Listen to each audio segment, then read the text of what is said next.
Perfeito. Já gravando, professor. Fique à vontade. Seja muitíssimo bem-vindo mais uma vez. É um imenso prazer, uma honra, uma alegria tê-lo aqui conosco. Muito obrigado, professor João Emílio. Boa noite a todos e a todas. É um prazer incomensurável estar aqui nesse momento. Para quem conhece um pouco do mundo acadêmico, ser convidado para um momento desse, uma aula inaugural, uma aula de abertura, é algo que muito nos deixa envaidecido, não é algo comum, não é algo banal. Fiquei até sem graça com as palavras elogiosas aqui do meu amigo, professor João Emílio, me recepcionando com muito carinho. Gostaria primeiramente de cumprimentar a professora Albertina, que eu já participei de algumas reuniões, já trocamos algumas ideias, cumprimentar também novamente o professor João Emílio, o diretor-geral do Campo São João Meriti, Rodinei, e queria agradecer, sim, a presença de todos que estão aqui presentes, sejam alunos de São João, sejam alunos até do campo em Niterói, mostrando até uma necessidade que a gente tem cada vez mais de integrar projetos, unir e construir pontes. Me sinto muito honrado em estar aqui nesse momento e poder compartilhar aqui esse momento com vocês. E realmente queria agradecer a todo o corpo docente dessa pós-graduação de gestão pelo convite, tá bom? E em relação à minha apresentação, acho que o professor João ele foi muito nobre nas suas palavras, tentando ajudar a elevar o status do amigo aqui, mas como eu costumo brincar por aí, baixa patente, aumento de salário.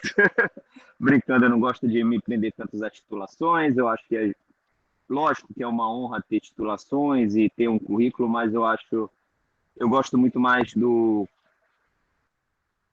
começar uma relação mais horizontal quando eu venho numa palestra para conversar com os alunos, mas mesmo assim eu agradeço muito pelo carinho, eu me senti muito honrado mesmo, professor João.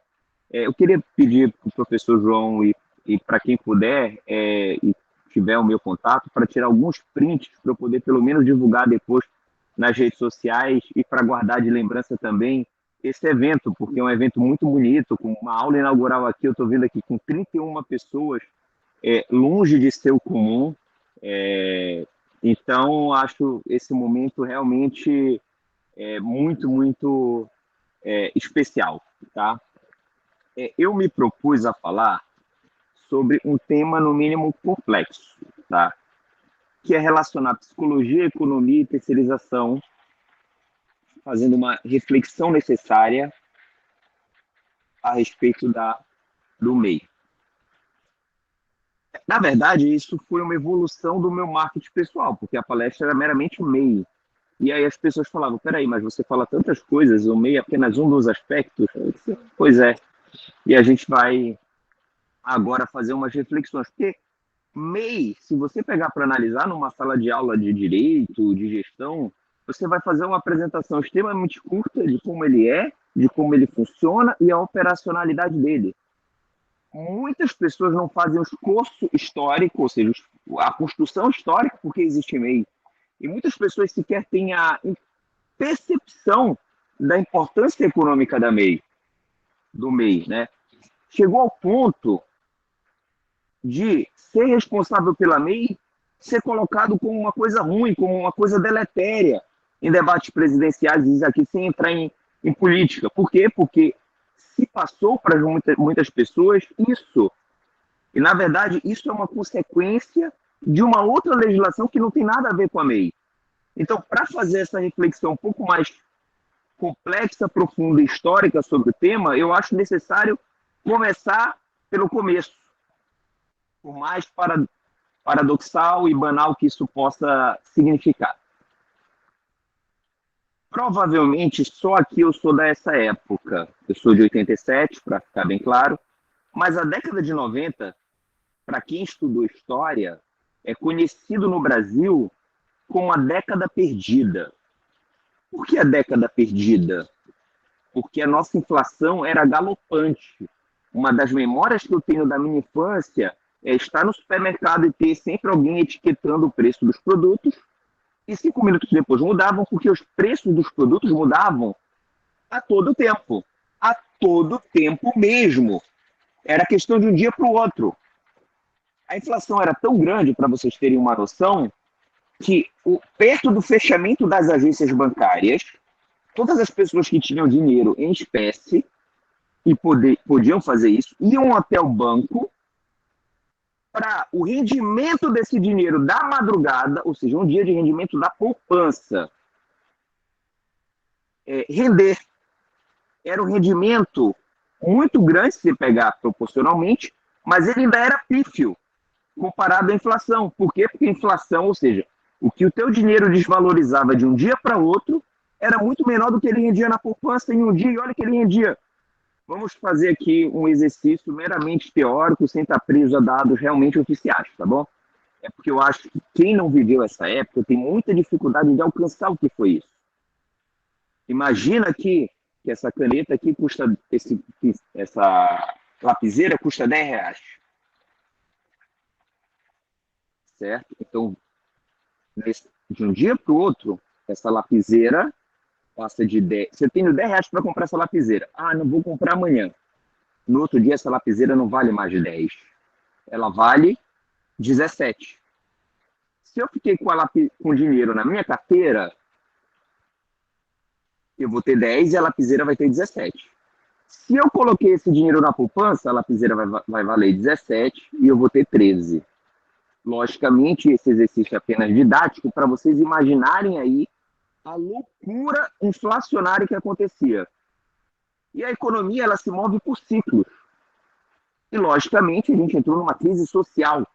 As pessoas não tinham emprego, não tinham dinheiro, o dinheiro que tinham não rendia. A nossa indústria estava caótica, a nossa agricultura estava caótica, nosso orçamento público estava caótico. E o que prevaleceu? As pessoas precisam sobreviver. Então, naquela época, se intensificou muito o comércio informal, o que na época se chamava muito de camelô.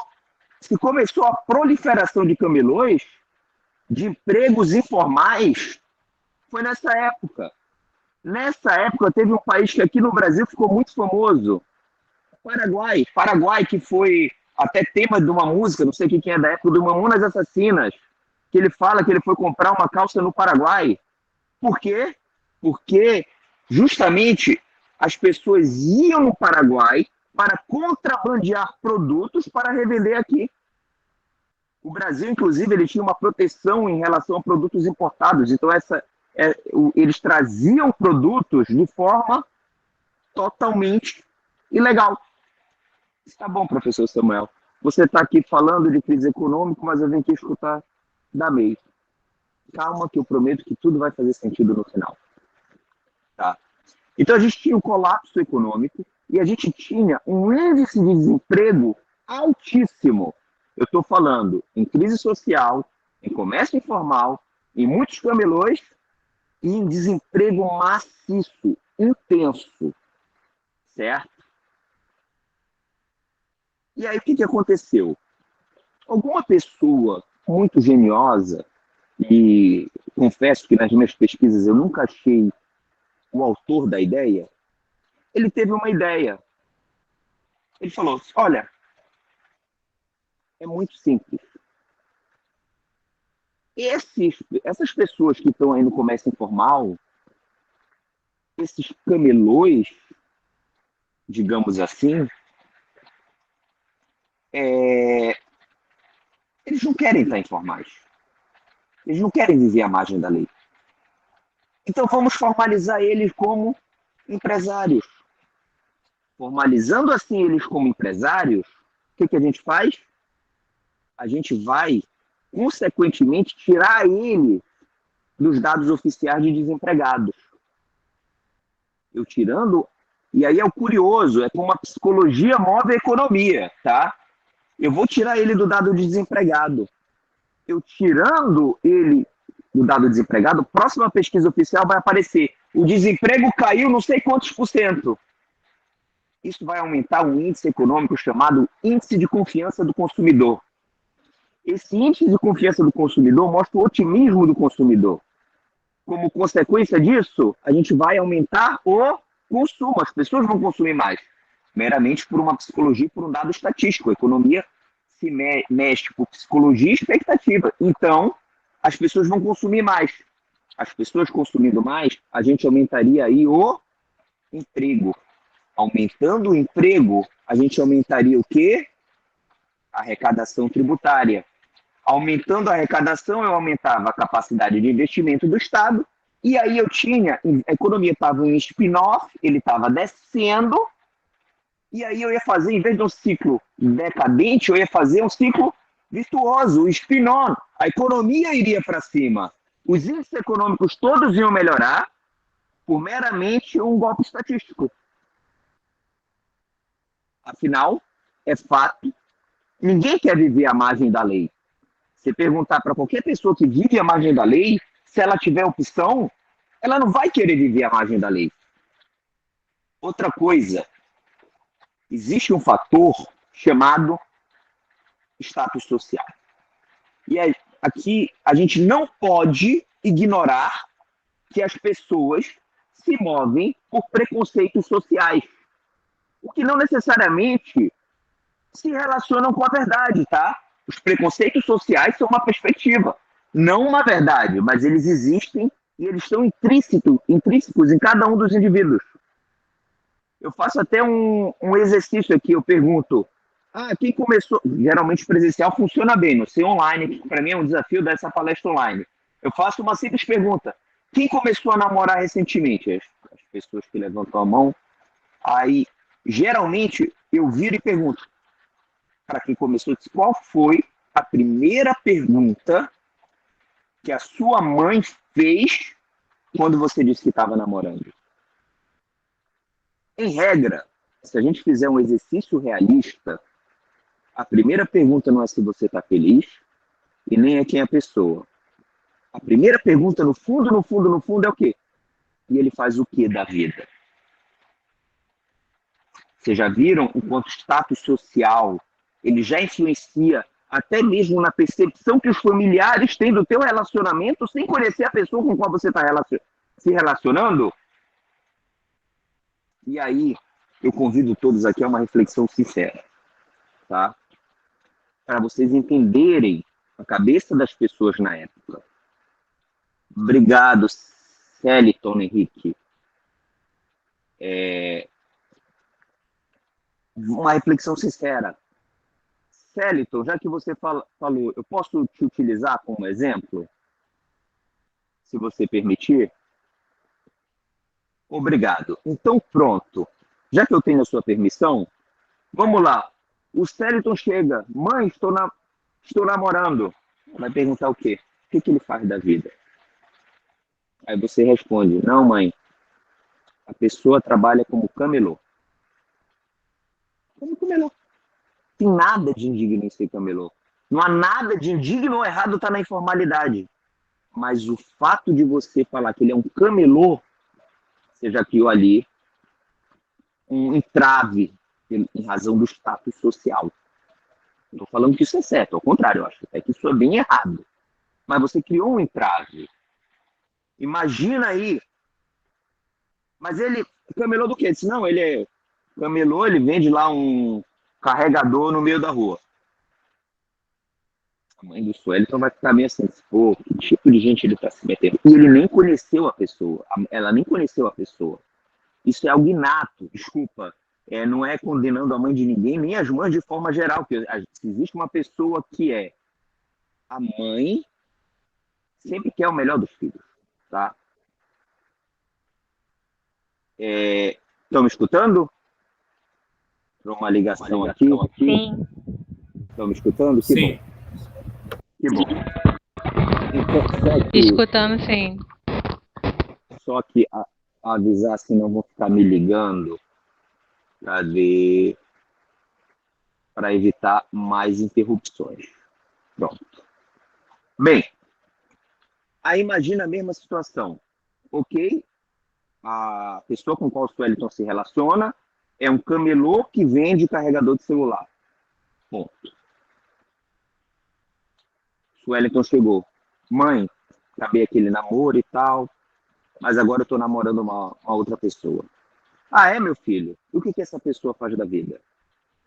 Não, mãe. Ela é uma empresária do ramo de eletroeletrônicos. Na hora, o semblante da mãe dele vai mudar. Ele vai dizer: que interessante, meu filho, me fale mais sobre essa menina. Não quer trazer ela aqui para jantar? No fundo, ela continua exercendo a mesma atividade. O que mudou foi o status social. Outro exemplo aqui, para ficar bem nítido, tá? Um voluntário aqui do sexo feminino. Juliana, posso utilizar você, Juliana Castilho, minha querida ex-aluna? Não respondeu. Pode ser você, Tatiana? Pronto, você levantou a mão, vou te utilizar. Ok. Obrigado. Então chega, Tatiana, mãe, tô namorando. E aí a mãe dela fala: ah, é? Fale sobre esse rapaz, minha filha. Quer dizer, não, mãe, olha, ele é um rapaz super trabalhador. Ele vende espetinho perto do terminal. E assim, ele tá muito bem. Ele faz o quê? Não, ele vende espetinho. Olha, sejamos bem sinceros, tá? As pessoas não vão. O pai, a mãe, pode, até depois vai mudar de opinião, vai conhecer, mas existe um primeiro impacto em relação ao status social da pessoa. A mãe dela vai ficar assim: pô, minha filha, mas como é que é essa história aí e tal? Agora, se ela chegar: mãe, tô namorando, e ele faz o quê? Mãe, nem te conto. Ele é um empresário da área de gêneros alimentícios. O que que mudou? O que me mudou, de fato, foi apenas um status social. E vocês tenham certeza, para cada um aqui, sem hipocrisia, para mim também, mesmo racionalmente sendo uma coisa idiota, a gente leva esse negócio do status social para a gente, para o nosso comportamento, para a forma que a gente se coloca. Nós vivemos em sociedade e queremos ter uma imagem social projetada. E aí o que que aconteceu? As pessoas que eram camelôs, o governo esperava meramente com essa questão do status social, com o lado psicológico das pessoas, levar todos os camelôs a virarem empresários individuais. E a ideia, a princípio, pegou, tá? O cara que está lá trabalhando todo dia diz: pô, eu saio todo dia, eu falo pro meu filho que eu sou camelô. E aí, pô, os amiguinhos do colégio fazem piadinha e tal. Eu posso me transformar num empresário. Quando ele perguntar: papai, o que você faz da vida? Eu vou dizer: eu sou empresário. Isso mexe com a cabeça das pessoas. Isso realmente mexeu. Quando surgiu o empresário individual, foi um sucesso em um primeiro momento. Por quê? Porque aí as pessoas disseram: opa, vou largar de ser camelô e vou virar empresário. Mas aí a gente tinha alguns problemas. Primeiro problema é que para você virar empresário individual, a gente está falando da década de 90, a internet ainda era discada. Eu usava o discador da IG porque era de graça depois da meia-noite para ser pulso único. Tá? Enfim, então você não abria algo pela internet. O cara, vamos supor, o cara estava em São João, o cara estava em Niterói, o cara estava em Nilópolis.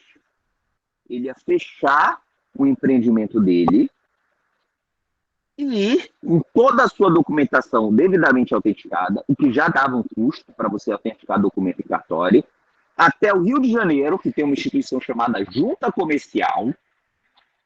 Aí ele ia lá dar uma entrada na documentação pagando uma outra taxa. Então ele ia fechar o negócio dele, ele ia pagar taxa de cartório, ele ia pagar taxas para se inscrever como empresário. Mas ainda era o menor dos problemas. Porque a partir do momento que ele era empresário, ele começava a ter formalidades. ele começava a ter que prestar contas, ele precisava começar a ter que emitir nota fiscal. Então, aquele dinheiro que já não era muita coisa, se tornava menor ainda, porque ele tinha que gastar com burocracia e ele tinha o quê? Que tributar. Antes ele não tributava nada, ele vivia à margem da lei. Faltou ali, quando se fez um empresário individual, fazer o que a gente chama na economia de externalidade positiva, ou seja, induzir as pessoas a fazerem o comportamento que a gente quer para poder dar um bônus para elas. Para o governo, se ele não recolhesse nada de tributo do empresário individual, já estava ótimo, porque a psicologia e os dados iam mexer a economia para cima e ele ia aumentar a arrecadação de qualquer jeito. Contudo, entretanto, todavia, quem elaborou a ideia, elaborou dessa forma. Então, no início, o empresário individual foi um sucesso. Mas com o tempo, as pessoas foram vistas, não quero mais pagar esse tributo. Porque eu estou pagando aqui, o governo não me dá nada. Pô, eu estou dando para o governo em vez de estar dando leite para minhas crianças. O status social é importante para as pessoas, mas a sobrevivência é mais importante ainda. É essa a verdade. Não existe nenhuma filosofia bonita quando chega a fome. Então, obviamente, essas pessoas que viram ali uma possibilidade de elevar o seu status social e também, assim, que sabe, elevar os seus negócios, desistiram disso. Para quê? Vou continuar aqui o que eu estava fazendo. Não funcionou no início e depois teve uma queda. E aí, só para vocês entenderem, o sonho do governo, de qualquer governo, é que as pessoas empreendam. Tá? E por incrível que pareça, o Brasil é um país extremamente empreendedor. Os índices de empreendedorismo do mundo, quando ranqueados, o Brasil está sempre os primeiros. A gente tem outras dificuldades aqui de burocracia, de tributação, de falta de incentivo, de falta de planejamento, mas o Brasil é uma pátria empreendedora. Virou até lema. Se eu falar aqui, talvez vocês puxem alguma coisa. Brasil, pátria empreendedora. São 2 slogans que várias vezes passaram em vários governos. E esse é um slogan comum a vários governos. Por quê? Porque o governo é sempre bom que as pessoas empreendam. Assim ele diminui o desemprego e faz esse spin-on, essa ascensão econômica. Mas aí a ideia do empresário individual não prosperou mais. Ficou lá no cantinho, meio esquecido. E o que aconteceu depois? Tá? Passou o tempo, o Brasil melhorou economicamente por outros fatores, plano real, equilíbrio fiscal, paridade com dólar, incentivo à economia, crescimento de commodities, vários motivos que não vêm ao caso, mas o Brasil sempre foi um país que teve problemas sociais. E qualquer estabilidade econômica, a primeira consequência é mexer no índice de desemprego. E mexer no índice de desemprego, aumentar o desemprego, significa diminuir o índice de confiança do consumidor, que diminui o consumo, que diminui a arrecadação, que diminui mais ainda o desemprego, que vai aumentando a crise social, vai aumentando um spin-off. Então, para o governo, é sempre bom manter o nível de emprego ou aumentar. E para a sociedade também, diga-se de passagem. E aí, lá em meados de 2002, não sei quem vai lembrar adequadamente, o mundo começou uma das crises econômicas mundiais, em razão muito dos bancos americanos. E uma crise econômica social leva à evasão de divisas, ou seja, o dinheiro sai de um país em desenvolvimento como o Brasil e vai para os países que têm uma economia mais estabilizada, Estados Unidos, Alemanha, Japão. Esse é o movimento do mercado, porque numa crise o cara diz, eu prefiro ganhar menos, mas garantir que eu vou ter o meu dinheiro. isso ia gerar um downgrade, um outro ciclo para baixo da nossa economia. E aí, a crise ocorrendo, ou prestes a ocorrer, na iminência de ocorrer, a gente estava para fazer a Lei Complementar 123, que tem previsão constitucional, tá? Que fala de incentivar o pequeno e médio empresário e o microempreendedor. Quando isso estava em discussão, microempreendedor tinha aquela ideia do empresário individual que era interessante. Porque, na verdade, a ideia do empresário individual é uma ideia genial. Ela só é muito mal executada. Você tem uma ideia que você não soube desenvolver para se tornar algo com potencial gigante. E aí, o que acontece dentro desse contexto? Alguém olhou para o empresário individual e falou: essa é uma excelente ideia, mas a gente tem que dar uma externalidade positiva. A gente tem que incentivar, já que vai aumentar o desemprego em razão da crise, e já que qualquer diminuição do desemprego dá um boom na nossa economia, tem que incentivar o empreendedorismo individual. Isso foi uma ideia genial. E aí, em 2002, lançaram um negócio que nada mais é, se você pegar para ver, do que uma classificação econômica do empresário individual, um enquadramento tributário, que é o microempreendedor individual. Ele pegou o MEI, botou um M, microempreendedor individual, e ele disse: agora vai. Mas aí, no momento de discussão, falaram: você está querendo aqui mudar o nome e manter o mesmo negócio? A gente viu que não funcionou lá atrás. E aí os caras falaram: calma, não funcionou lá atrás porque foi mal planejado. Com o microempreendedor individual, a gente tem que dar benefícios a ele, para ele querer realmente ficar nisso. E não apenas para ele fazer o MEI, para ele permanecer como MEI, porque a permanência é o mais importante. Então, aí foi criado a MEI. Antes, o cara, para abrir um empresário individual, ele tinha que ir, autenticar os documentos, fechar o seu negócio, ir na junta comercial, pagar a tarifa de cartório e da junta, correto? Quem criou a MEI falou assim: vamos tirar esse negócio, não tem que ter essa burocracia. Você vai fazer a sua inscrição como MEI de graça. De graça. E você não vai ter que ir para lugar nenhum. Você vai fazer pela internet. Você vai no site, que hoje está regulado assim, www.portaldoempreendedor.gov.br, vai se cadastrar ali e ao final do cadastro vai anexar os documentos e aí você vai ter o seu MEI. Antes, a pessoa tinha que ir pessoalmente e gastar uma grana. Agora, a pessoa vai ficar de graça, sem sair de casa. Melhorou muito. Melhorou muito. Aliás, quem pensar em fazer o exercício, se você jogar Portal do Empreendedor, alguém comprou o domínio portaldoempreendedor.com.br, que é uma empresa privada que abre a MEI para você e por isso te cobra, tá? Mas se você vai .gov.br, é totalmente de graça e você faz tudo sozinho, um processo altamente simplificado.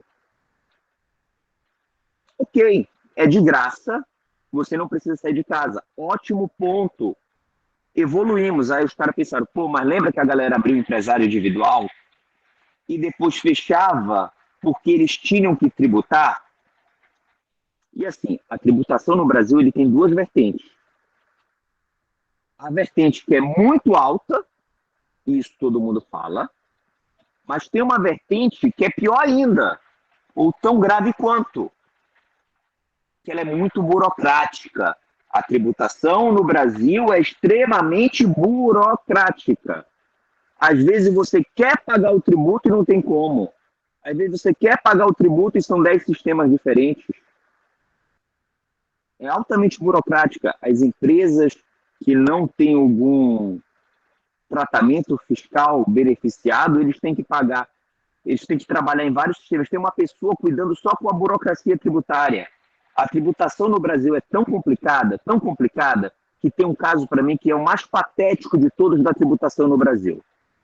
Aliás, não é patético não, mas ele para mim é bem símbolo disso.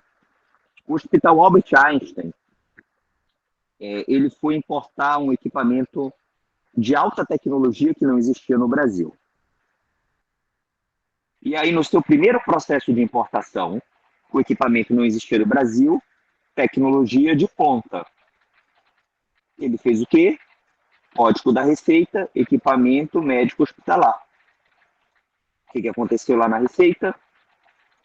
Opa, isso aqui é equipamento de tecnologia, não é médico hospitalar, essa tecnologia não existe no Brasil. Vai pagar uma multa. 2 meses depois, eles foram importar o mesmo produto de novo. Aí eles já viram, pô, eu estou brigando ali na justiça, mas agora eu já sei, não quero 2 ações, não quero 2 brigas na justiça. Vou enquadrar aqui como o quê? Equipamento de tecnologia, não existe essa tecnologia no Brasil. O que aconteceu? Foi multado. Deveriam ter declarado que era equipamento médico hospitalar. Esse é um caso. Imagina aí que você é um pequeno empresário. Você vai ter que ter cadastro no teu município para pagar ISS quando for prestar um serviço. Você vai ter que ter registro no governo do estado se você quiser comprar e vender qualquer coisa, seja um mero bombom, porque você vai ter que pagar ICMS. Você vai ter que ter cadastro a nível nacional. Provavelmente porque você vai pagar o quê? Além do imposto de renda, provavelmente vai pagar pelo menos um IPI aí para fazer uma graça. Então, o nosso sistema tributário é caro, injusto e altamente complexo, o que leva a um conjunto de situações vexatórias, o que leva aquele pequeno e médio empreendedor não terem realmente corpo técnico para tributar adequadamente e pagar tributo, mesmo que eles queiram. Então, a pessoa que estava fazendo o MEI, ele teve 2 sacadas. Ele falou, nosso sistema é complexo e Celton, ICMS, Imposto de Circulação de Mercadorias e Serviços. Ele é feito geralmente em operações de compra e venda e, na verdade, mesmo tendo o nome serviços, ele não incide todos os serviços, só o transporte intermunicipal e telecomunicações, salvo engano. Tem talvez um terceiro caso que não me vem à mente agora, tá? Mas ICMS é Imposto sobre Circulação de Mercadorias e Serviços. ISS é Imposto sobre Serviços. Então, se você presta um serviço, a sua tributação seria classicamente o ISS, a não ser que seja um dos serviços que incidem em ICMS. Mas voltando aqui, tá? Para não quebrar muito a linha de raciocínio, mas muito obrigado pela pergunta. Pelo menos assim eu fico sabendo que as pessoas estão me escutando. É muito ruim sem câmera, eu tenho muita dificuldade. O criador do MEI, ele teve uma ideia genial. O sistema é complexo e é caro. Eu não quero nem que seja complexo, nem que seja caro. Olha, que bom, pessoas abriram a câmera. Agora, pelo menos, eu sei que tem 3 pessoas me assistindo. Obrigado, Celton, Otaí e Juliane. Me sinto menos solitário. O Renato também está assistindo, ele botou aqui no chat. Tá bom, que bom. A Albertina também, mas a Albertina eu tinha certeza. A Albertina está aqui no chat o tempo todo. Diogo, já tenho 6 pessoas. 7, coisa boa. Mas ele teve 2 ideias geniais, viu, Fabiana? Obrigado, João. Pô, o João aqui está trabalhando e eu fazendo piadinha com ele. Ele teve 2 ideias geniais. paga muito tributo, não quero mais que pague muito tributo. O sistema tributário é complexo, então vou deixar isso descomplexo. Então, se você faz um MEI, hoje, você vai no portal do empreendedor e vai gerar um boleto. Esse boleto vai ser para pagar todos os tributos não patrimoniais, todos os impostos não patrimoniais. Então, o cara não vai ter que pensar se é ISS, se é ICMS, nada. Ele vai pagar todos os tributos não patrimoniais. Vai estar ICMS, ISS, IPI, entre outras coisas. Não vai estar IPTU, por exemplo, mas todos os tributos não patrimoniais vão estar inclusos. O que é um ganho? Aquela pessoa que quer pagar tributo, ela quer pagar, tudo bem, mas ela não quer uma burocracia como existe. Vários sistemas diferentes, várias alíquotas diferentes, é um tempo danado. A segunda coisa que ele teve ideia é, tá bom, esse cara vai pagar de forma desburocratizada e vai pagar pouco. O que é pouco? Hoje, salvo o melhor juízo, se não mudou, hoje o dono do MEI, ele vai, independente do número de operações que ele fizer, se não bater o teto, ele vai estar tributando em um único recolhimento mensal, valor fixo. Então não tem isso de hoje ele tributar 10, amanhã ele tributar 250. Não, é um valor fixo. O valor fixo vai depender se é manufatura industrial, se é serviço, se é agrícola, mas vai ficar entre 67 e 72 reais por mês. Aí você fica pensando, pô, mas 67, 72, talvez esteja um pouco salgado, mesmo assim, né? Mas calma, o cara que criou o MEI, a gente ainda vai fazer mais por você. Você, criador do MEI, o grande desafio, talvez você que está começando a empreender, é você não ter a proteção do sistema de previdência social, o INSS. Mulher não vai ter licença maternidade, não vão ter seguro acidente, auxílio doença, nada. Se um advogado, por exemplo, hoje quiser recolher INSS como autônomo, ou seja, ele não está trabalhando em nenhuma empresa, ele vai pagar mais ou menos aí, na época, 6 anos atrás, era R$ 160 para recolher o que era equivalente para quando eu me aposentar, eu receber um salário mínimo. Ou seja, o valor era muito salgado. Então, o cara que criou a MEI, ele falou assim, cara, você vai pagar esse valor aqui, entre 67 e 72, você vai pagar todos os seus tributos não patrimoniais relacionados ao seu serviço e você vai pagar o seu INSS. Assim, você vai estar protegido pelo Sistema Brasileiro de Seguridade Social. Você vai ter acidente de trabalho, você vai ter auxílio-doença, você vai ter licença maternidade, você vai ter tudo. Tudo que o Sistema de Seguridade Social dá. E você vai pagar, sendo MEI, mais barato do que se você pagasse como autônomo. Para ser bem sincero, menos da metade. Então aí começou a se tornar um bom negócio. Opa, eu vou pagar todos os meus tributos e o meu INSS por um valor baixo, entre 67 e 72. Vou pagar todos os meus tributos de forma bem facilitada, sem nenhum tipo de burocracia. Está valendo a pena. Agora está valendo a pena. Foi feita uma política pública realmente para incentivar o MEI e o empreendedorismo. E aí o que aconteceu? Aí aconteceu algumas limitações. Quais são as limitações?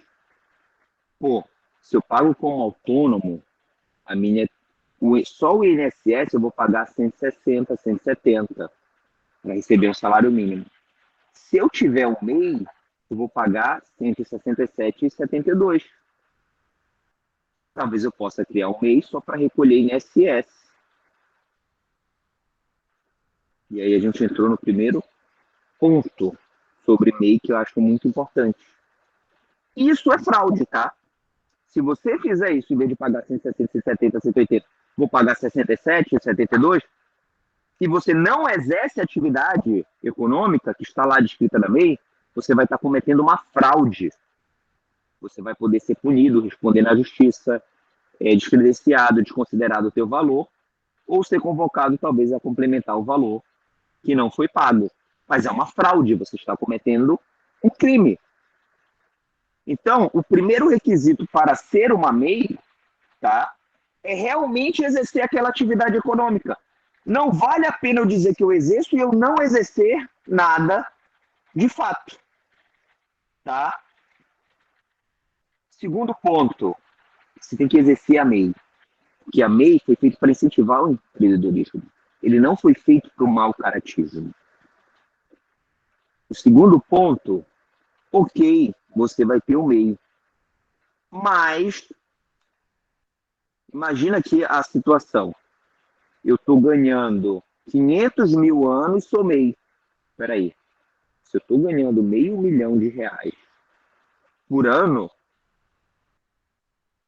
eu não estou precisando mais de proteção do governo para eu começar o empreendimento. Eu sou empresário de algum porte. Eu não posso estar tributando da mesma forma que o cara que tem uma pequena venda aqui do lado. O cara da pequena venda, esse valor proporcionalmente é muito para ele. Para o cara que está lucrando 500 mil, não é nada. Então, existe um limite no MEI, tá? O MEI, você vai ter rendimento bruto anual, hoje, salvo o melhor juízo, porque às vezes eu me perco nas atualizações, mas pelo que eu tinha olhado, isso, você só pode ter renda máxima até R$ 81 mil. Até R$ 81 mil. Passou de 81, vou chegar aí. Mas hoje o MEI é até R$ 81 mil. Passou dos 81 mil, você é desenquadrado. Tá? Eu até brinquei uma vez com um amigo em Natal que ele me ligou. Samuel, pô, você me sugeriu, eu fiz uma MEI há 4 anos, graças a Deus está prosperando. Isso era início de dezembro, mas eu tô aqui com uma dúvida. Eu disse, diga aí, meu cara. Pô, tô vendo aqui, a minha renda bruta já está em 80 mil. O que que eu faço? Eu disse, cara, a única coisa que eu te falo é, não deixe passar de 81 mil. Porque senão a tua carga tributária vai gerar uma confusão tão grande e você vai ser desenquadrado. Isso vai dar um problema tão grande para você que hoje, no poste que você está, melhor não vender. Tá bom? Ele, tudo bem. Hoje ele já não é nem mais MEI, ele virou microempreendedor, que eu vou chegar lá aí também, tá? Então, o limite para MEI é R$ 81 mil, renda bruta anual. Além disso, o MEI ele tem uma outra limitação. O MEI ele só vai poder ter um único funcionário. E esse funcionário, você vai ter que pagar o INSS dele normal, como uma empresa normal. Ele não vai entrar entre 67 e 72. Tá? Então, limitações ao MEI. Exercer a empresa, um funcionário e recolhe normal. Existe uma outra característica do MEI que é deletéria, é pior do que se você comparar as outras empresas. Qual é? Quando você, hoje, a maior parte das empresas hoje, elas são chamadas de responsabilidade limitada. O que isso significa? Que existe um fenômeno chamado blindagem patrimonial. Explicando melhor, existe o dinheiro que é do sócio, existe o dinheiro que é da empresa, e eles são entidades jurídicas totalmente diferentes e independentes entre si. Então, pode acontecer, por exemplo, de eu ter uma empresa, ela ir à falência, e eu ainda continuar com muito dinheiro, porque quem foi à falência foi a empresa. Ela tem capital e existência própria, indiferente da minha. Eu só pagaria alguma coisa se houvesse algum tipo de fraude ou uma gestão comprovada. De resto, o meu patrimônio pessoal estaria blindado, excetuando dívida trabalhista e tributária, que aí é um outro caso, tá? Mas as dívidas contratuais, os créditos que a gente chama de quirografários, normal, tá? Vai ter a blindagem patrimonial, excetuando tributário e trabalhista. No MEI, a gente tem uma presunção de lei imutável, que é qual? Que é confusão patrimonial. Ou seja, o patrimônio da empresa e da atividade econômica, mesmo eles contabilmente estando bem divididos, ele é considerado o mesmo. Em outras palavras, o patrimônio do MEI e o seu patrimônio pessoal são a mesma coisa. A consequência disso é, se algo der errado no seu empreendimento, se alguém lhe processar, você não resguarda o seu patrimônio pessoal. É o patrimônio da empresa e o seu patrimônio pessoal, eles estão juntos, misturados no mesmo bololô, tá certo? Então, MEI, vamos lá. O cara que fez o MEI, ele pegou a ideia do empresário individual, aprimorou, visando dar um spin-on na economia, dar uma alavancagem na economia ou suprir os efeitos da crise econômica que a gente teve em 2002 no mundo.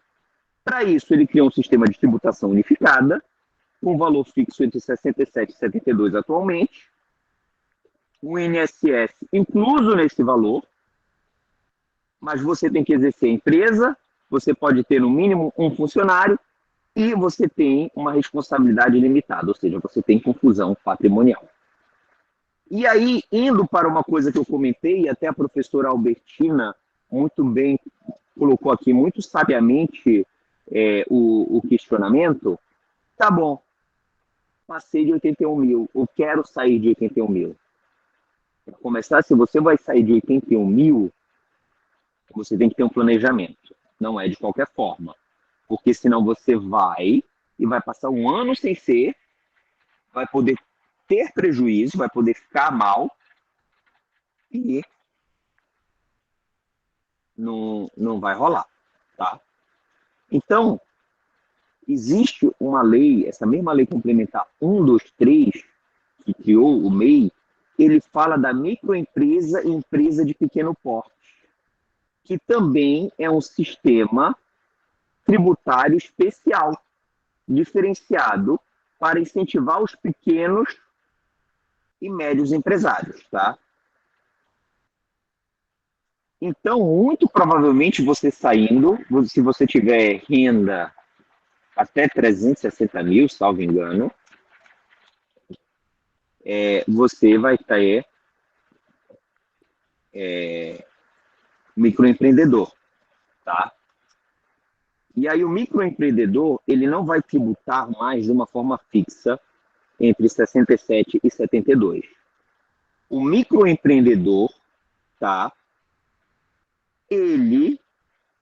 Microempreendedor, ele vai ter que se cadastrar como microempreendedor, ele vai ser verificado qual é a renda dele e vai verificar também o número de funcionários dele e a atividade econômica dele. Então, ele vai tributar aí, talvez, entre 7% e 30%, o que é muito menor do que uma empresa normal, tá? Mas também vai ser recolhimento tributário unificado, o que é uma grande facilidade, tá? É uma grande facilidade. Ele vai ter essa tributação unificada, tá? Nesses percentuais. Ah, vai depender do quê? Vai depender da atividade econômica, número de empresários. É o anexo 2 da Lei Complementar 123, tem todas as atividades e todas as considerações. Vendo aqui no chat, tá? No máximo funcionário, não é no mínimo. Se você não quiser ter funcionário, você não precisa ter funcionário. Falaram aqui do custo de um funcionário. Ah, mas um funcionário por si só já vai pegar toda a renda bruta. O que acontece algumas vezes, tá? A pessoa, ela tem a ideia, ela tem o capital inicial, mas ela tem um outro emprego, porque você pode ter MEI e um outro emprego, tá? Não existe esse obstáculo. E aí ele tem emprego, ele tem capital de giro, abre o MEI e bota o funcionário para tocar o negócio. Pode acontecer, e geralmente quem tem funcionário acontece muito, tá? Acontece do cara ter um emprego formal e contratar um funcionário, ele ter outras fontes de renda e contratar uma pessoa para tocar o negócio dele, porque ele pode estar ganhando em duas pontas e ele não quer ficar limitado a ganhar em apenas uma delas. Aproveitando que eu falei de vínculo trabalho empregatício aqui, você pode ter uma MEI e você pode ter um emprego. Você pode ter os dois ao mesmo tempo. Não há nenhum problema nisso. Só tem um detalhe, tá?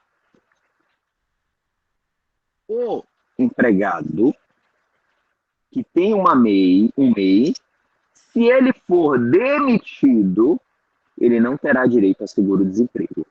Por quê? Porque ele tem uma outra fonte de renda. Então, sim, as pessoas usam o MEI como uma fonte de renda extra também.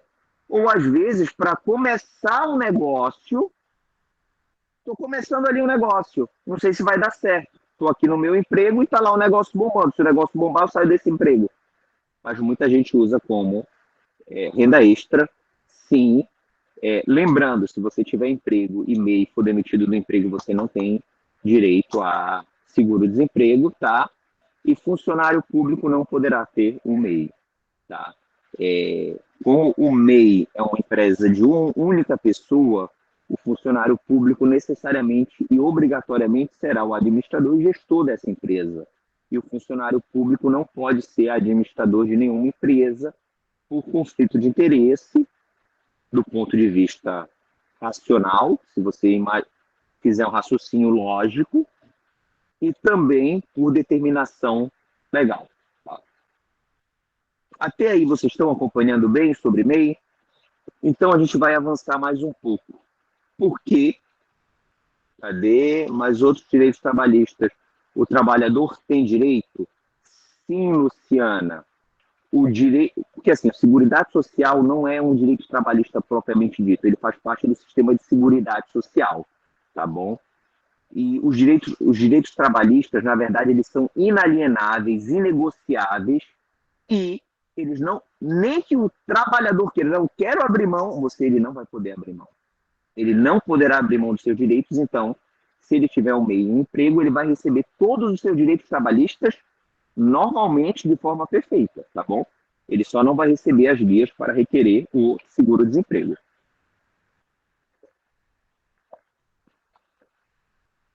Bem, entendendo esses conceitos, a gente vai chegar a um outro questionamento.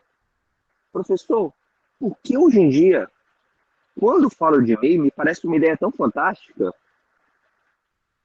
as pessoas falam como se fosse uma coisa ruim, a ponto de ser usado isso em debates presidenciais, etc. Eu não estou entendendo. O problema, meus caros, não está na MEI.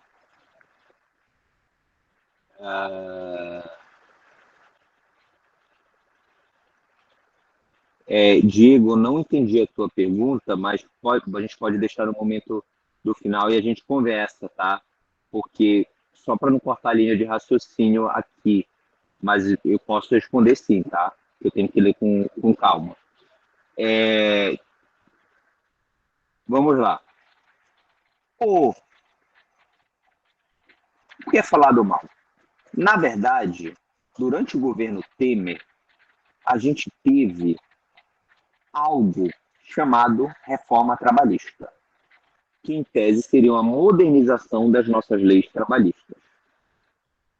Na época, houve realmente muito afinco e muita briga das pessoas, de forma geral, falando que a lei trabalhista era o fim das relações de emprego, que iam precarizar as relações de trabalho, e houve um movimento político muito forte. Paralelo a isso, passou no Congresso Nacional, na mesma época, a lei do trabalho temporário e terceirização. E ninguém falou nada. E essa é a minha maior revolta, se você pensar do ponto de vista de manutenção de direitos trabalhistas, tá? Porque tanto faz o que aconteceu na reforma trabalhista depois dessa lei da terceirização. A lei da terceirização, ela começou a permitir o quê? A terceirização da atividade fim. Antes, você só poderia terceirizar a atividade meio. Então, vou dar aqui um exemplo. Talvez por mulheres irem mais a salão do que homens, se bem que hoje em dia os homens estão indo muito mais do que as mulheres, se bobear. Tem mais barbearia aqui do que farmácia, onde eu moro. Mas, se você parar para pensar, antigamente eu acompanhava minha mãe toda vez que ela ia no salão para ficar só em casa. Quando eu ia lá no salão, tinha 2 cabeleireiras, uma menina fazendo a unha e 50 mulheres esperando. Tá?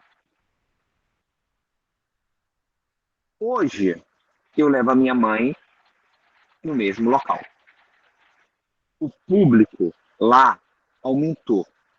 Qual é a diferença? Hoje ela chega lá, tem 10 cabeleireiras e 10 manicures. O que mudou? Organizaram melhor o trabalho? Não, não organizaram melhor o trabalho. O que acontecia é que naquela época, que a minha mãe me levava e eu era criança, quem trabalhava de cabeleireiro e manicure no salão era contratado via CLT, tinha carteira de trabalho assinada. E com isso teria todos os direitos trabalhistas. Por quê? Porque você não podia terceirizar a atividade fim. Hoje em dia, você chega nesse mesmo salão, eu te falei que iam ter pelo menos, vou usar a expressão que está na moda no mundo dos negócios, tinham pelo menos 20 colaboradores. Todos aqueles colaboradores, nenhum tem vínculo empregatício. Nenhum.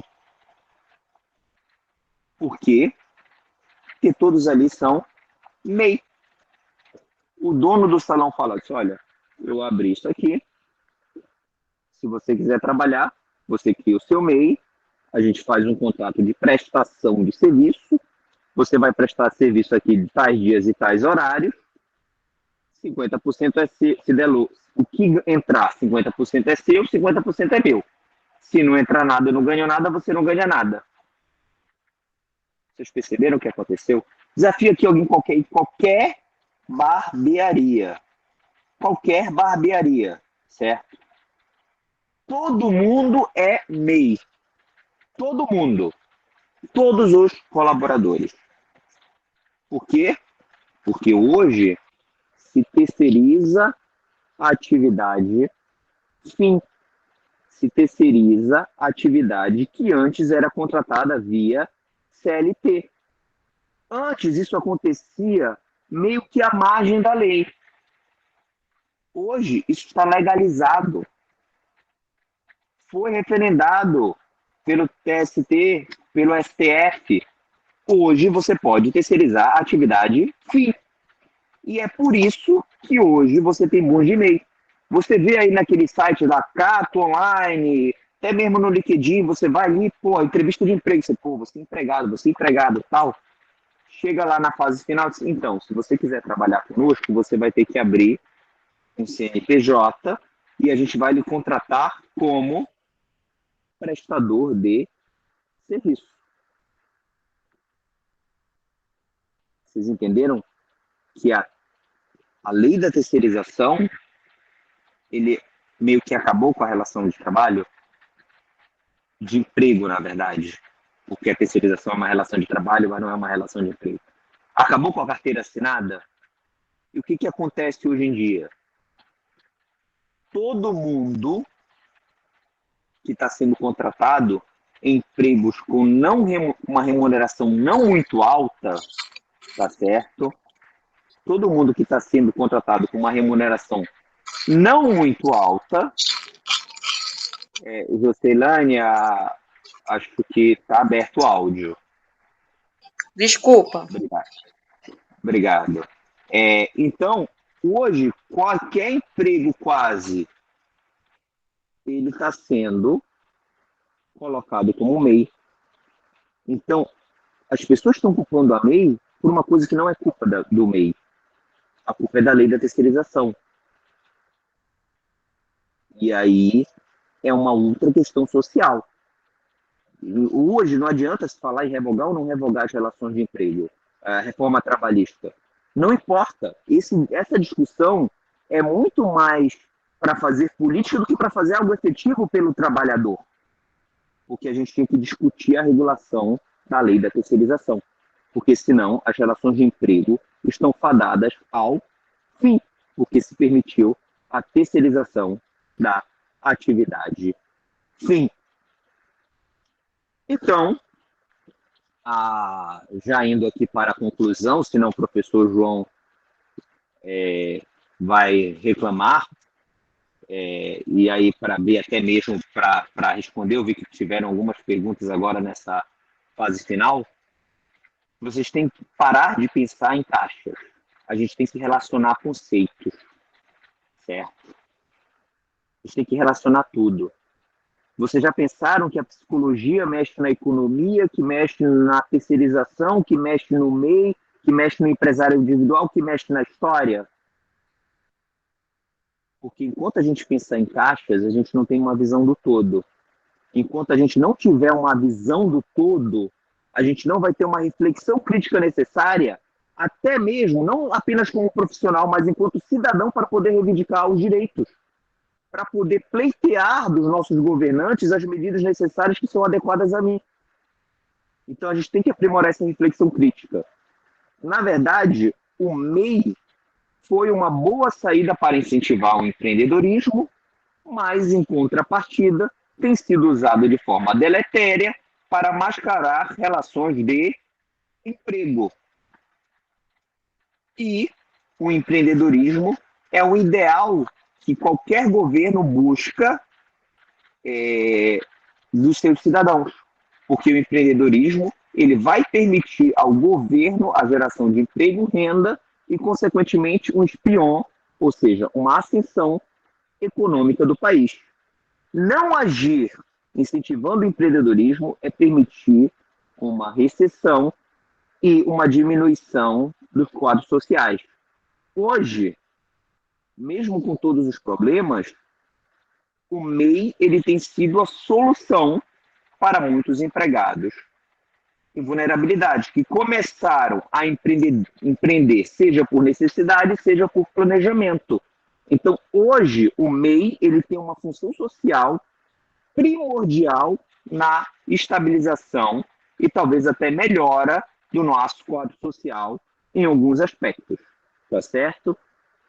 Já encerrando, antes de responder as perguntas aqui pendentes, queria agradecer mais uma vez aqui a participação de todos, agradecer mais uma vez o convite, que eu fiquei realmente muito honrado, muito envaidecido, agradecer aqui com especial carinho aqueles companheiros que abriram a câmera e não me deixaram me sentir tão só, e aqueles que estão aqui interagindo no chat de alguma forma. Professor João, você quer intermediar essas perguntas ou eu vou respondendo aqui?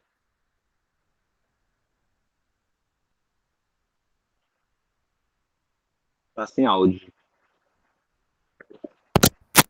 Consegue me ouvir, professor? Consigo.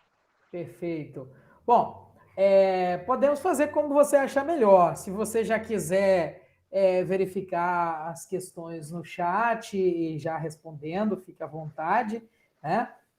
Aqueles que quiserem fazer alguma pergunta também, peço só a gentileza de levantarem aí a mãozinha aí no nosso painel aí de botões, e aí a gente vai fazendo a mediação aqui. Fique à vontade para escrever, aqueles que quiserem abrir a câmera e falar também não tem problema. Só por uma questão de organização mesmo, a gente pede aí para levantarem as mãos. Vou começar Posso, aqui pela posso também pergunta. ler as questões, se você preferir, aqui no chat. Não, vou começar pela do Diego, porque eu não consegui nem ler na hora, para poder aqui desenvolver. Estava no meio de uma linha de raciocínio. Diego, no caso do empreendedor abrir um negócio virtual, uma empresa ME, este empreendedor trabalha em outro local e decide não retirar Prolabore. Pode haver problemas? Vamos lá. Se você é servidor público e é sócio administrador, tem problema. Se você é meramente funcionário, CLT, e tem a tua empresa, não tem problema. Vai ser aquele mesmo caso do MEI, que você talvez não vai ter o seguro-desemprego, mas você vai ter todos os direitos trabalhistas normais, tá? Vamos lá. Alice, eu trabalho em uma corretora de imóveis e a maioria lá é MEI.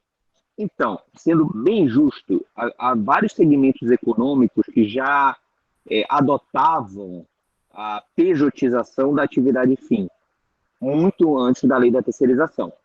A lei da terceirização veio a dar uma legitimidade a um fenômeno social que era contra a legem, contra a lei, tá?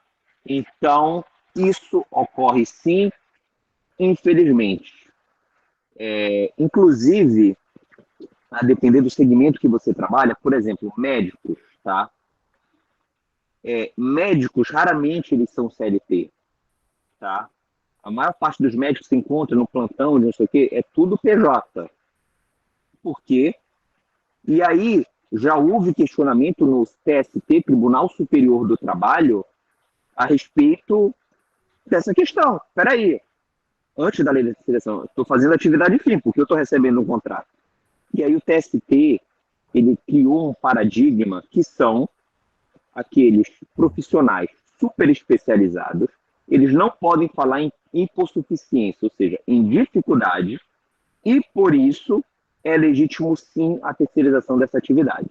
Esse foi um julgamento e um posicionamento do TST antes da lei da terceirização, tá? Algumas grandes empresas também utilizam esse formato. Com certeza, professora Albertina, as empresas hoje é uma tendência cada vez maior à existência de MEIs em detrimento de relações empregatícias, tá? Hoje a contratação da MEI está muito grande mesmo, ok.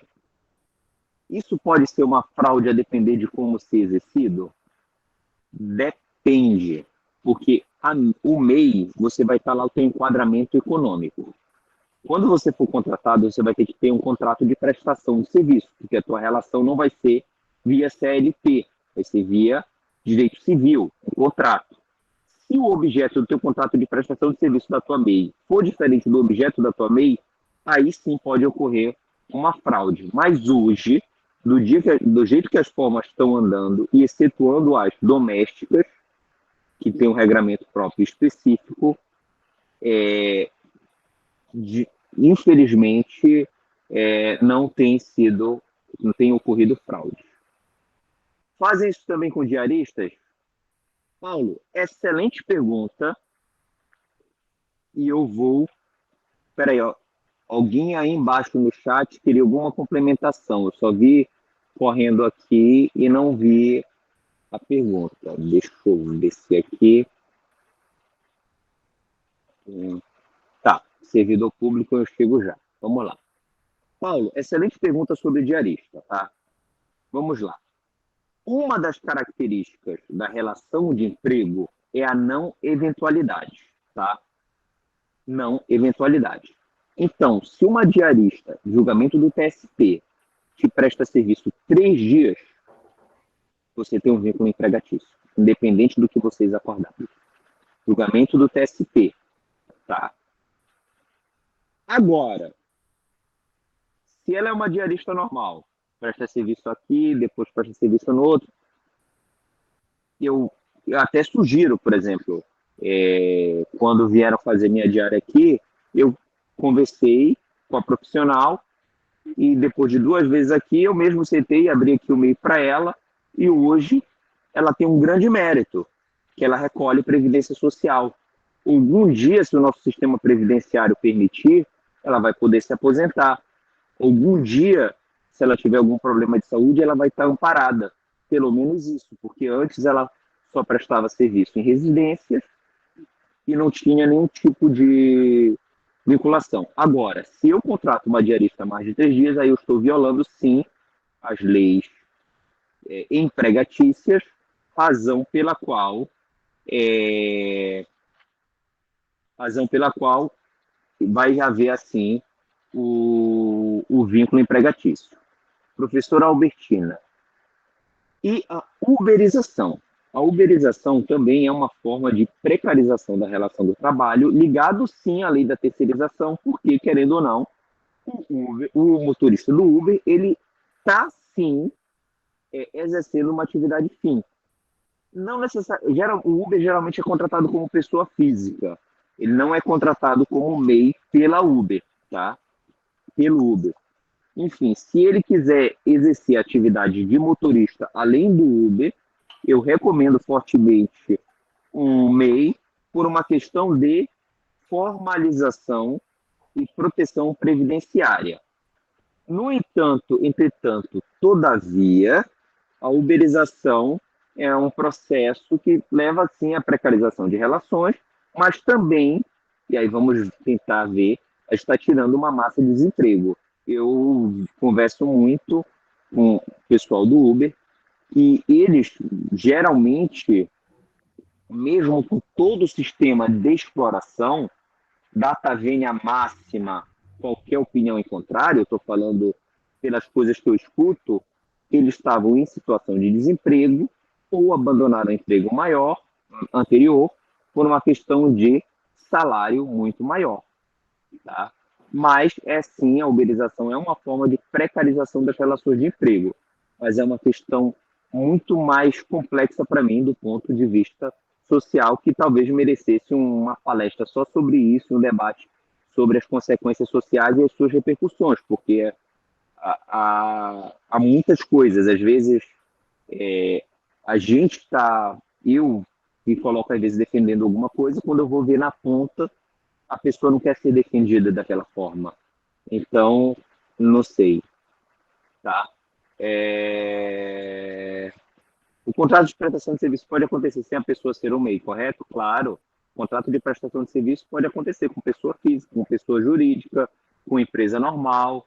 Inclusive, vocês fazem contrato de prestação de serviço o dia inteiro.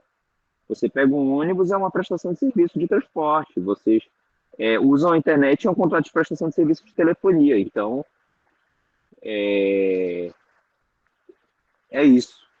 Qual a sua opinião quanto à terceirização dos serviços? Eu acho que antigamente havia estabelecido por julgamento do TST que os serviços de limpeza e segurança poderiam ser terceirizados e as atividades meias, a depender de quais fossem, se elas não fossem muito imiscuídas, ou seja, muito misturadas na atividade fim. Hoje, a lei da forma que está, ela permite a terceirização da atividade fim de qualquer forma. E, assim, é muito, muito triste, principalmente quando você fala, se ainda fosse, não, para serviços super especializados, mas não é para qualquer tipo de serviço, que você vai gerar um problema muito grande daquele trabalhador que quer ter um vínculo empregatício e ele não vai ter essa opção e ele não vai ter como se defender, tá certo? Então, para mim, essa lei da terceirização, o problema não é a lei da terceirização em si, é a forma que a lei da terceirização foi colocada. Samuel, se alguém pede para você criar um CNPJ e quem usa esse CNPJ por você, cara, Sandileide. Vamos lá, Sandileide. Conselho de vida. Nunca empreste seu nome para o CNPJ. Nunca empreste. Até mesmo para uma empresa formal de blindagem patrimonial, nunca empreste. Por quê? Porque a pessoa vai poder fazer dívidas homéricas no seu nome e nunca mais você limpar seu nome na vida. É problemático, sim, você emprestar o seu nome para criar um CNPJ, tá? Em especial, hoje, ninguém precisa mais de CNPJ emprestado, desde que foi feita a Sociedade Limitada Unipessoal, a Unipessoal Limitada, que cria acabou com a barreira de ter que ter ao menos 2 sócios. Então, se o cara quer ter o CNPJ, ele pode ter sozinho. Se ele não pode ter um CNPJ, ele deve ter os problemas dele, e eu não entraria no problema das pessoas. Se as pessoas criam um problema para si, eu, pelo menos, protegeria o meu nome. Rafael, a Eireli, ela acabou ano passado, tá? Só para atualizar.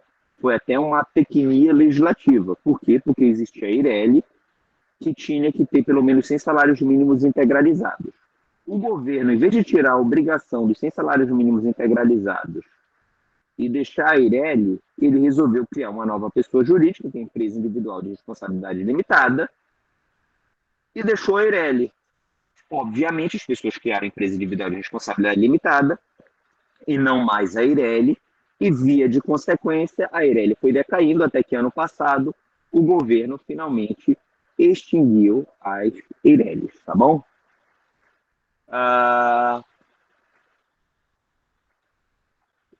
Cadê? Bem, Alice, o Rafael Simão já respondeu para você. Pelo site lá, você vai ter o seu reenquadramento pelo Simples Nacional. Muito bem, Rafael Simão. Excelente colocação. Albertina, muito obrigado pelo comentário. Fiquei muito feliz que eu estou contribuindo aqui de alguma forma. Pode utilizar, sim, a gravação na aula sem maiores problemas, e se quiser qualquer participação, estou sempre à disposição, tá bom? Sandy Leide, então, que bom que você veio. Ó, Beatriz, para servidor público, não teria nenhuma alternativa de ser dono ou ter uma sociedade ou uma empresa? Você pode ser sócio, você não pode ser sócio administrador, tá? E, lógico, se a atividade empresarial, a depender do teu emprego, ele pode ser incompatível. Por exemplo, o magistrado ele não pode ter empresa nem como sócio. Tá? Por quê? Porque as decisões dele, enquanto magistrado, enquanto juiz, vão poder interferir na realidade econômica da empresa. Por isso, se o servidor público, primeiro ele tem que ver se a lei dele, da carreira específica dele, não proíbe. Se não proibir, ele pode ser sócio de empresa, desde que não seja sócio administrador. Diego Branco, corre o risco do vínculo trabalhista? Não entendi. Eu acho que deve ter sido em algum contexto. Já foi? Obrigado. Tá. Débora Souza, não havia uma lista de atividades e profissões admitidas pela MEI? Foi aquilo que eu falei do TST em relação ao serviço de limpeza, de segurança e atividades meios. Então, infelizmente, hoje, quase todas as vagas têm ido pelo MEI, tá?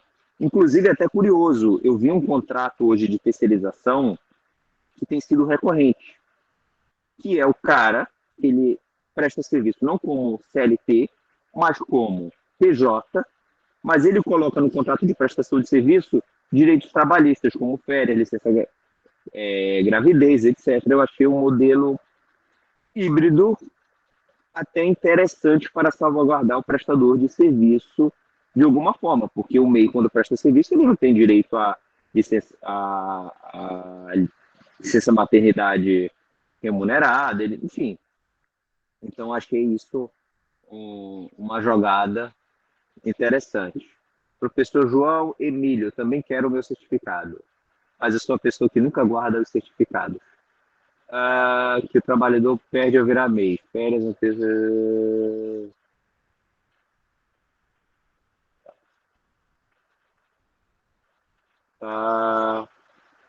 O Uber trabalhando mais de 3 dias não é considerado vínculo trabalhista? Suelton, já houve decisões em primeiro e segundo grau reconhecendo o vínculo trabalhista de Uber, e essas decisões caíram nos tribunais superiores. Então, hoje o Uber pode trabalhar 7 dias, continua, mesmo assim, sendo um prestador de serviço. Eu conheço 2 casos de Uber que tiveram vínculo trabalhista reconhecido, mas eles não eram simplesmente motoristas, eles acabavam exercendo outras atividades também dentro do escritório da Uber, contribuição, organização de eventos, organização de campanhas promocionais, e aí, como eles conseguiram comprovar que eles não faziam a mera prestação de serviço, mas eles tinham uma natureza especial, eles foram uma exceção para terem reconhecido, mas os tribunais superiores não têm reconhecido hoje o vínculo empregatício aos motoristas de aplicativo, nem aos entregadores dos aplicativos de comida. Inclusive, uma das coisas que se fala atualmente é uma possível regularização desses tipos de vínculo. O que poderia, e aí até uma discussão, ao mesmo tempo que se quer proteger aquela pessoa que está empregada, a gente vai ter um outro problema. Qual é o problema? Que talvez você leve à saída de empresas ao Brasil. Não são questões simples, são questões complexas, que tem que se pensar e analisar todos os dados, e são leis que são muito melhores sendo feitas de forma negociada coletivamente do que impostas de cima para baixo, tá? Mas eu gosto de alternativas interessantes. Por exemplo, aqui Rio de Janeiro, capital, não sei, a gente tem um aplicativo chamado Taxil, que os próprios motoristas de taxistas fizeram. E aí eles mesmos falam quanto eles estão dispostos a dar de desconto. Então, se eu quero um motorista que me dê 30% de desconto e já tem ali uma estimativa do preço da corrida, isso se torna muito interessante, porque eu posso pegar um táxi em detrimento de um Uber e eu escolho ali quando eu vou ceder ou não o meu rendimento, a depender de como tiver as minhas atividades, tá certo? Imitado unipessoal, muito bem, Renato Cruz, muito obrigado. Bem, eu acho que eu encerrei aqui as perguntas do chat. Alguém tem mais alguma pergunta? Então, Celton, muito bem colocado. Vou dar um exemplo simples. Eu não pulei carnaval e precisei, por necessidade, me deslocar em alguns momentos. E eu já tenho uma predileção em razão deles terem corredor especial para correr, né? Para transitar. Mas não havia tarifa dinâmica, então o preço de um táxi, por exemplo, na época do carnaval, estava metade do preço de outros aplicativos. Tá bom? Alguma pergunta a mais? Algum comentário? Então, professor João, agradeço imensamente. Foi feito pela prefeitura. Ok, foi feito pela prefeitura, mas acaba não estar taxando os taxistas, mas foi uma alternativa muito interessante. Obrigado por complementar a informação. Tá? Agradeço muito todos que estiveram aqui, que tiveram paciência de me escutar, que estão aqui falando palavras bonitas que me deixam muito feliz, muito alegre, muito envaidecido, não tenho outra palavra para agradecer o carinho de vocês. Estou muito feliz aqui de rever amigos como o professor Albertino, o professor João, de ver aqui ex-alunos que me são muito queridos, que estão aqui nesse momento. Aproveitar para relacionar isso, vocês estão fazendo uma pós-gestão de negócio. Vocês têm que, eu espero que isso aqui contribua, seja um pontapé para uma reflexão crítica de vocês e vocês saibam que vocês estão entrando numa excelente pós-graduação com professores altamente qualificados e que com certeza vão agregar muito ao conhecimento de vocês e vão permitir vocês trabalharem ou empreenderem de uma forma muito mais rica. E, mais importante ainda, vocês estão aqui não meramente numa aula, mas vocês estão aqui, por incrível que pareça, vocês talvez nem percebam, numa política pública que briga por uma educação pública de excelência para todos vocês e de forma democratizada, gratuita. Então, a pós de vocês também é um ato político em prol da educação pública de qualidade. E eu fico muito envaidecido em estar lutando por essa educação pública gratuito e de qualidade, junto com pessoas tão qualificadas e tão boas e idealistas quanto eu, como são as pessoas que eu conheço aí do campus de São João. E vocês estão em excelentes mãos. E eu espero tudo de melhor para vocês e podem contar comigo em tudo que precisarem, tá bom? Obrigado, Samuel, mais uma vez. E como eu disse, gente, tá aí a apresentação do professor Samuel, que, enfim, só corrobora aí o currículo, o resto é modéstia dele. Meu amigo, as portas estão sempre abertas para você. Obrigado por tudo. Esperamos aí no futuro novas colaborações aí. Conte conosco, né, nos seus projetos, nas suas ideias. Vai ser um imenso prazer. Tá? Apenas para a gente encerrar essa primeira etapa de palestra, depois ficamos aqui mais com os alunos matriculados no nosso curso, né? A informação para que vocês possam pedir os certificados, está aí no chat. Não esquecerei do seu certificado, Samuel.